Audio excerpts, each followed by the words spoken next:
أعوذ بالله السميع العليم من الشيطان اللعين الرجيم. بسم الله الرحمن الرحيم وبه نستعين وصلى الله على سيدنا محمد وآل بيته الطاهرين. اللهم صل على محمد وآل محمد. قال الله تبارك وتعالى في محكم كتابه ومتقن عظامه. بسم الله الرحمن الرحيم. إنما يريد الله ليذهب عنكم الرجس أهل البيت ويطهركم تطهيرا. اللهم صل على محمد وآل محمد. طلاب عزیز، قرآن مجید اور قرآن مجید کی سورہ مبارکہ احزاب کی یہ آیت نمبر 33، سورہ احزاب آیت نمبر 33. انما یرید اللہ لیذہب عنکم الرجس اہل البیت ویطہرکم تطہیرا. یہ آیت کون سی ہے؟ اس آیت کا نام کیا ہے؟ آیت تطہیر. کیا نام ہے اس آیت کا؟ آیت تطہیر. یہ آیت تطہیر ہے. اس آیت کو آپ کسی خاص حدیث میں نہیں پڑھتے ہیں. اس حدیث کا نام کتنے بچوں کو پتہ ہے؟ یہ آیت کریمہ کسی ایک خاص حدیث میں پڑھی جاتی ہے. اس حدیث کو حدیث قصہ کہا جاتا ہے. حدیث قصہ جمعرات کا دن آتا ہے. اکثر ہمارے گھروں میں حدیث قصہ پڑھی جاتی ہے. کوئی پریشانی کا موقع ہو، کوئی حاجت کا وقت ہو، کوئی مشکل لمحہ ہو. الحمدللہ ہمارے گھروں میں اس بات کا تعبد ہے، عادت ہے، بزرگوں کا مزاج ہے. اور آپ بھی اس بارے میں باقاعدگی کے ساتھ میں کوشش کیجیے کہ جب بھی کہیں مشکل آئے تو مشکل وقت میں کیا پڑھنا چاہیے؟ حدیث قصہ پڑھنا چاہیے. حدیث قصہ ذکر کیجیے. چونکہ اس حدیث کے اندر خصوصیت کے ساتھ میں آخر میں جو جملے موجود ہیں، جہاں مولائے متقیان حضرت علی ابن ابی طالب پوچھتے ہیں یا رسول اللہ اس کا فائدہ کیا ہے؟ ہمارے شیعوں کو اس کا فائدہ کیا ہوگا؟ تو اس وقت حضور نے قسم کھا کے کہا ہے والذی بعثنی بالحق نبیا واصطفانی بالرسالۃ نجیا ما ذکر خبرنا هذا فی محفل من محافل اہل الارض وفیہ جمع من شیعتنا. یہ ترجمہ غور سے دیکھیے گا اس کو جا کے. میں تفصیل نہیں کہوں گا، وہاں جا کے دیکھیے آتا ہے. مجھے قسم ہے اس کی جس نے میرے قبضے قدرت میری جان ہے، جس نے مجھے مبعوث برسالت فرمایا. حضور اگر اس کے بغیر بھی کہہ دیتے تب بھی ہمارے لیے وہ قابل اعتبار تھی. لیکن حضور نے قسم کھا کے گویا ہمیں یقین کی منزلوں پہ لا کے کھڑا کیا ہے کہ اس کی قسم جس نے مجھے مبعوث برسالت کیا. ما ذکر خبرنا هذا، اس خبر کا کہیں ذکر نہیں ہوگا الا، مگر جب ہوگا تو کیا ہوگا؟ فی محفل من محافل الارض، کسی محفل میں، اہل زمین کی محفل میں کہیں بھی ذکر ہوگا کیا ہوگا؟ فیہم محموم الا فرج اللہ ہمہ. اگر کوئی محموم ہم عربی کا ہم و غم، کسی بھی قسم کی کوئی آفت ہوگی الا فرج اللہ ہمہ، محموم اگر ہوگا تو اس کا ہم دور ہو جائے. ولا مغموم الا وکشف اللہ غمہ، کوئی مغموم ہوگا، غم والا ہوگا، اس کا غم. تو چونکہ خود معصوم نے کہا ہے، مولائے متقیان نے پوچھا ہے، سرور کائنات نے بتایا ہے، اور اس رسول نے بتایا ہے کہ جو رسول مشرکین کی نظروں میں بھی صادق و امین ہے، اس کو انہوں نے صادق مانا ہے. تو اس کا مطلب یہ کہ اگر کوئی مشکل ہمیں پڑتی ہے تو ہمیں اپنے گھر میں، اپنے اطراف میں اس بات پہ پریشانی ہو کہ چلیے بیٹھیے حدیث قصہ پڑھیے، تاکہ پھر اس کے بعد ہم دعا کریں تاکہ یہ ہم دور ہو سکے، پریشانی دور ہو سکے، آفتیں دور ہو سکے. تو اس حدیث کے اندر یہ آیت موجود ہے، سورہ احزاب کی آیت نمبر 33 ہے. ٹھیک ہے نا؟ انما یرید اللہ. اب دیکھیے سب سے اہم مرحلہ، حضور سرور کائنات حضرت محمد مصطفیٰ صلی اللہ علیہ وسلم ارشاد فرماتے ہیں کتاب الفردوس میں یہ روایت جلد نمبر 1 میں صفحہ نمبر 54 کے اوپر یہ جملہ موجود ہے. رسول فرماتے ہیں انا اہل بیت قد اذهب اللہ عنا الفواحش، ہم اہل بیت ہیں، ہم اہل بیت ہیں. کون اہل بیت؟ قد اذهب اللہ عنا الفواحش، اللہ نے فحش چیزوں کو ہم سے دور کر دیا. اذهب، ذهب وہ گیا، مجرد کا صیغہ ہے نا، اسی کو ہم نے مزید فی بنایا باب افعال میں. اذهب وہ گیا، لے گیا، جانا میں خود گیا، کسی کو لے گیا میں. اذهب وہ لے گیا، دور کرنا. ذهب وہ گیا نہیں دور چلا گیا، اذهب دور کر دیا، کوئی لے گیا. صیغہ کاہے کا ہے؟ ماضی کا. ماضی کے معنی میں کیا پایا جاتا ہے؟ ماضی کے معنی میں یقین پایا جاتا ہے. ماضی کے معنی میں یقین.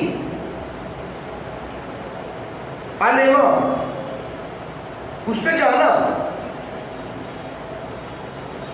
یقین ہے نا میں اس پہ جانا. بات سمجھ رہے ہیں؟ کیوں؟ صیغہ ماضی کا ہے. اسی یقین کی بنیاد پر صیغہ نکاح بھی ماضی کے لفظ سے استعمال ہوتا ہے. انکاح تو، قبیل تو، زوج تو. کیوں؟ اس لیے کہ ماضی میں یقین پایا جاتا ہے. اچھا اس یقین کو اور مستحکم کرنا ہو تو اس کے اوپر حرف قد داخل کر دیتے ہیں. قد ذهب، بالتحقیق وہ گیا. یعنی کہ اب پہلے تو یقین تھا ہی تھا، کوئی شک نہیں تھا، لیکن اب اتنا یقین کہ اس میں تحقیق شامل ہو گئی کہ کسی شک کی گنجائش ہی نہیں ہے. حضور فرمایا قد اذهب اللہ، بالتحقیق اللہ لے گیا، اللہ نے دور کر دیا.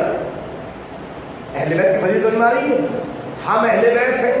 قد اذهب اللہ عنا، اللہ نے بالتحقیق ہم سے دور کر دیا الفواحش، فحش چیزوں کو، بری چیزوں کو. اس کا مطلب یہ کہ اہل بیت کے نزدیک کوئی فحش چیز نہیں ہے. کتاب الفردوس جلد نمبر 1 صفحہ نمبر 54. ٹھیک ہے نا، یہ مولائے متقیان سے روایت ہے. اب یہیں سے آپ فوراً ممبر پہ اپنا استدلال کر سکتے ہیں کہ حضور نے کیا ارشاد فرمایا کہ ہم اہل بیت ہیں جن سے اللہ نے فحش چیزوں کو دور کیا ہے. اب اگر آپ کسی کو بھی اہل بیت میں داخل کرنا چاہتے ہیں، کون کون اہل بیت ہے فہرست بنانا چاہتے ہیں، بنائیے، مگر اس شرط کے ساتھ بنائیے کہ دیکھ لیجئے آیا اس سے فحش دور ہے یا نہیں ہے. اگر فحش دور ہے تو اہل بیت ہے، اور فحش دور نہیں ہے تو اہل بیت نہیں. اب جتنی چیزیں فحش ہے، فحش کا ترجمہ اٹھا کے دیکھیے، بہت سارے معاملات آپ کے سامنے آ جائیں گے. فحش کا ترجمہ دیکھیے لغت کے اندر فحش کسے کہتے ہیں، اور پھر دیکھیے جن کو اہل بیت کہا جاتا ہے کیا وہ فحش والے تھے کہ نہیں تھے. آپ اس پہ دیکھ سکتے ہیں. قد اذهب اللہ عنا الفواحش ما ظہر منها وما بطن. اب یہ فحش صرف ظاہر میں نہیں ہے، باطن فحش بھی. یعنی فحش کی دو قسمیں، کچھ فحش وہ ہیں جو ظاہر میں فحش ہوتے ہیں، کچھ فحش وہ ہوتے ہیں جو باطن میں فحش ہوتے ہیں. ایک منزل. دوسری منزل، اب دیکھیں بہت اہم روایت ہے، ایک ہی روایت ہے، میں پوری روایت پڑھوں گا خدمت میں، اور آپ یہاں سے اس منزل کو اہل بیت کے منزل سمجھیں گے. ان رسول اللہ صلی اللہ علیہ وآلہ وسلم، حضور صلی اللہ علیہ وسلم ارشاد فرماتے ہیں ان اللہ عز وجل قسم الخلق قسمین، بے شک اللہ نے مخلوق کو دو حصوں میں تقسیم کیا. کہ جتنی مخلوق ہے کتنے حصوں میں ہے؟ دو حصوں میں. توجہ کیجیے گا، پوری مخلوق جتنی مخلوق ہے وہ دو حصوں مقسوم ہے. فجعلنی فی خیرہما قسما، جب مجھے رکھا تو ان دونوں میں جو سب سے بہتر قسم تھی اس پہ رکھا. سمجھیے گا. دیکھیے یہاں میں ایک بہت سامنے کی بات کروں گا جس کو آپ جب آپ کو سامنے لے کے آئیں گے تو اس وقت آپ کے سامنے بات آئے گی اور آپ اس کو باقاعدہ سے جب پیش کریں گے تو انشاءاللہ مطلب آپ کو کہا جائے بہت زیادہ نہیں ملے گی آپ کو پھر کہا جائے. لیکن دیکھیے اب مگر اس کو ضرورت ہے کہ اس کو دیکھنے کی کس طرح پڑھنا ہے آپ کو. کیا فرمایا؟ فَجَعَلَنِي فِي خَيْرِهِمَا قِسْمًا جو بہترین قسم کی دو میں سب سے بہتر تھی اس پہ رکھا. وَذَلِكَ قَوْلُهُ حضور یہ کہاں سے فرما رہے ہیں آپ؟ حضور دیکھو تم نے دیکھا نہیں قرآن نہیں پڑھا اللہ نے کہا ہے کیا فرمایا؟ وَأَصْحَابُ الْيَمِينِ وَأَصْحَابُ الشِّمَالِ کہاں ہے؟ سورہ مبارکہ ہے واقعہ سورہ واقعہ میں موجود ہے. اصحاب الیمین اصحاب الشمال دو ہی طرح کے لوگ ہیں. ایک وہ جو دائیں طرف والے ایک وہ جو بائیں طرف والے. تو پوری مخلوق دو حصوں میں منقسم ہوئی دو حصے. ایک حصہ اصحاب یمین ایک حصہ اصحاب شمال. حضور کس پہ رکھے گئے؟ جو ان دونوں میں بہتر ہے. فرمائے فانا من اصحاب الیمین میں دائیں طرف والوں میں ہوں. وَأَنَا خَيْرُ أَصْحَابِ الْيَمِينِ صرف یہی نہیں کہ میں دائیں والوں میں ہوں ان اصحاب یمین میں بھی جو سب سے بہتر ہے میں ان میں ہوں. میں سب سے بہتر ہوں اصحاب یمین میں. ثُمَّ جَعَلَ الْقِسْمَيْنِ أَثْلَاثًا پھر دونوں قسموں کو اثلاث سلس بیان کیا. ان دونوں قسموں کو سلس کے اعتبار سے ایک تہائی ایک سلس کہتے تیسرا حصہ. اثلاثاً یہ تین حصے. ان دونوں قسموں کو تین حصوں میں بانٹا. فَجَعَلَنِي فِي خَيْرِهَا ثُلُثًا جب مجھے رکھا تو ان تین تہائیوں میں سے مجھے اس ثلث میں رکھا جو سب سے بہتر تھا. بات واضح ہو رہی ہے؟ فَذَلِكَ قَوْلُهُ تَعَالَى اللہ نے کہا فَأَصْحَابُ الْمَيْمَنَةِ وَالسَّابِقُونَ السَّابِقُونَ فَأَنَا مِنَ السَّابِقِينَ میں سابقین میں سے ہوں. اصحاب الیمین اصحاب الشمال ایسی ہے. اصحاب المیمنہ اصحاب المشأمہ اس کے مقابلے میں آتا ہے میمنہ یمین والا شمال سے مشأمہ بائیں طرف والے. والسابقون السابقون ان میں بھی کچھ وہ ہے جو سابق ہیں سبقت کرنے والے ہیں. میں کون ہوں؟ فانا من السابقین میں سابقین میں سے ہوں. صرف یہی.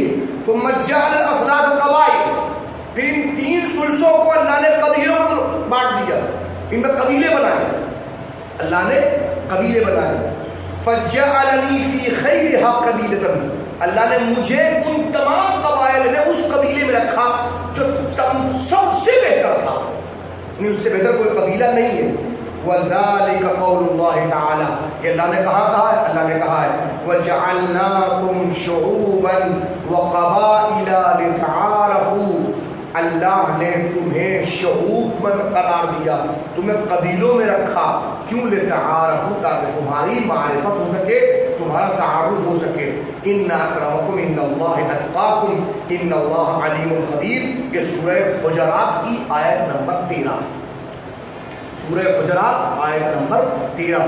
یہاں حضور نے فرمایا کہ اللہ نے ہمیں قبیلوں میں رکھا اور کس قبیلے میں رکھا جو سب سے بہترین قبیلہ تھا. ٹھیک ہے نا. وَأَنَا أَتْقَى وُلْدِ آدَمَ وَأَنَا أَتْقَى چونکہ کہا إِنَّ أَكْرَمَكُمْ عِنْدَ اللَّهِ أَتْقَاكُمْ اللہ کے نزدیک سب سے زیادہ صاحب عزت وہ ہے جو سب سے زیادہ تقوی رکھتا ہے. حضور فرما رہے ہیں وَأَنَا أَتْقَى وُلْدِ آدَمَ. أَتْقَى کا ہے صیغہ ہے صیغہ اس میں تفضیل. اقرب اصغر اکبر افضل ایسی یہاں کیا اتقا سب سے زیادہ متقی. کہہ رہے وَأَنَا أَتْقَى وُلْدِ آدم تمام اولاد آدم میں سب سے زیادہ متقی میں ہوں. کون کہہ رہا ہے؟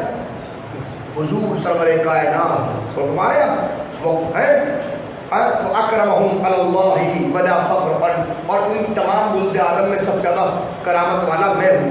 ولا فخر اس پر مجھے کوئی فخر نہیں ہے. ثم جعل القبائل بیوتا اب دیکھیں کہ فرماتے ہیں ثم جعل القبائل بیوتا، پھر اللہ نے ہر قبیلوں کو تقسیم کر دیا گھروں پر.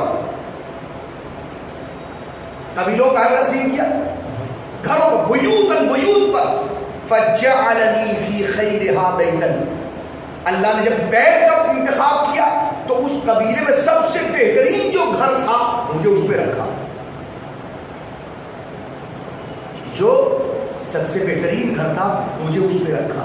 وَذَلِكَ قَوْلُهُ تَعَالَى، اور پھر اللہ نے کہا اِنَّمَا يُرِيدُ اللَّهُ لِيُذْهِبَ عَنْكُمُ الرِّجْسَ أَهْلَ الْبَيْتِ وَيُطَهِّرَكُمْ تطہیرا. یہ جملہ فرما گا فَأَنَا وَأَهْلُ بَيْتِي مُطَهِّرُونَ مِنَ الذُّنُوبِ، میں اور میرے گھر والے، میرے اہل بیت ذنوب سے مطہر ہیں. اب دیکھیے یہ تو روایت ختم ہو گئی آپ کو، ٹھیک ہے نا، روایت پڑھ لیا آپ نے، سن لیا آپ نے. اب آئیے اسے دونوں میں نکال دوں گا. ایسے دونوں چیز کو پڑھنے کے بعد جب آپ کہیں نمبر میں پڑھیں گے تو آپ کو کتنا زیادہ پسند کیا جائے گا. پہلی بات آپ دیکھیے، دو حصے، دو میں سب سے بہتر مجھے رکھا، پھر 3 سلس رکھے گئے، سب سے بہترین سلس، پھر ان سلس کو تقسیم کیا قبیلوں میں، سب سے بہترین قبیلہ، قبیلے کو تقسیم کیا گھروں پہ، سب سے بہترین گھر. اب ذرا پھر شروع میں آ جائیں گے، ان دونوں کو ملا کے دیکھیے آپ، یہ سب سے بہتر تو یہ کمتر ہوا. جب کمتر ہوا تو کیا یہ کمتر کہہ سکتا ہے کہ یہ مجھ جیسے نہیں کہہ سکتا نا. پھر نیچے آئیے، اللہ سلس پہ رکھا تو 2 سلس کمتر ہوئے، 1 سلس افضل ہوا، تو کہ 2 کہہ سکتے ہیں کہ ہم جیسا. پھر ان میں قبیلوں میں رکھا، اتنے قبیلے اللہ نے بنائے، ان میں سب سے بہتر قبیلہ تو کہ سارے قبیلے کہہ سکتے ہیں ہم جیسا. پھر گھروں میں رکھا، خود اس قبیلے کے گھر، جس قبیلے قریش یا قبیلے بنی ہاشم، تو بنی ہاشم میں جس گھر میں رکھا، گھر بہت سارے اس کے، فرض کیے 50 گھر ہے، اور ایک گھر میں رکھا جس گھر کا نام ہے ابو طالب، جس گھر کا نام ہے، تو اس کا مطلب بنی ہاشم کے تمام گھر مل کے نہیں کہہ سکتے کہ ہمارا گھر ابو طالب جیسا. تو جب اس منزل پہ گھر والا نہیں ہو سکتا، گھر جیسا نہیں ہو سکتا، تو جو گھر والا ہے وہ گھر والے جیسے کیسے ممکن ہو سکتا؟ لہذا کوئی ایک فرد نہیں کہہ سکتا کہ ہم حضور سرور کائنات کے جیسے. یہ ایک منزل ہے کہ کوئی ایک فرد بھی دعویٰ نہیں کر سکتا کہ ہم اس جیسے. دوسری منزل یہیں سے معلوم ہوتا ہے کہ شان حضرت ابو طالب کیا ہے، جس کی گود میں اللہ سبحانہ تبارک و تعالیٰ نے، اور یہاں سے بات یاد رکھیے ہمیشہ، بہت سے موضوعات ایسے ہوتے ہیں اس کو عوام سننا چاہتی ہے، مگر کبھی کبھی عوام الناس اس منزل کے اوپر شدت کے ساتھ میں اعتراض کرتی ہے کہ ان کے پاس تو اس موضوع کے علاوہ کوئی موضوع ہی نہیں ہے. یاد رکھیے اس بات کو، محفوظ رکھیے کہ جب بھی حضرت ابو طالب سے متعلق گفتگو ممبر سے کریں گے آپ ایمان کے حوالے سے گفتگو نہ کریں، ایمان کو ثابت کرنے کی کوشش نہ کیجیے. آپ کہیں ہم ایمان ابو طالب پہ بات نہیں کریں گے، ہم عرفان ابو طالب پہ بات کریں گے. آپ معرفت ابو طالب کی بات کیجیے. اب یہ روایت جہاں حضور سرور کائنات کا عرفان پیش کر رہی ہے، وہیں پر حضرت ابو طالب کا عرفان بھی پیش کر رہی ہے. انشاءاللہ دین باقی انشاءاللہ آئندہ ہفتے کوشش کریں گے زیادہ سے زیادہ چیزوں کو اپنے پر پیش کیا جائے. آپ لوگ ان چیزوں کو محفوظ کریں اور محفوظ کر لکھیں اس کو، اور لکھنے کے بعد ان چیزوں کو اپنے مجلس کے اندر جو آپ مجلس یہاں پڑھتے ہیں یہاں پہ اس کے اندر پڑھنے کی کوشش کریں. انشاءاللہ اللہ سبحانہ و تعالیٰ ہم سے ہماری اس خدمت کو قبول کرے اور ہماری توفیقات میں اضافہ کرے، تاکہ ہم ممبر کے اہل بن سکیں اور ممبر کے لائق بن کے خدمت دین اہل بیت علیہ السلام کر سکیں.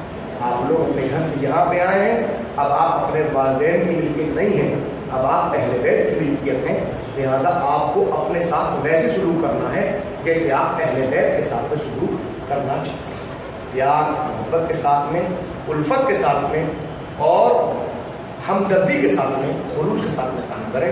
اللہ ہم سے ہمارے اس توفیقات کو قبول فرمائے. وآخر دعوانا ان الحمد للہ رب العالمین.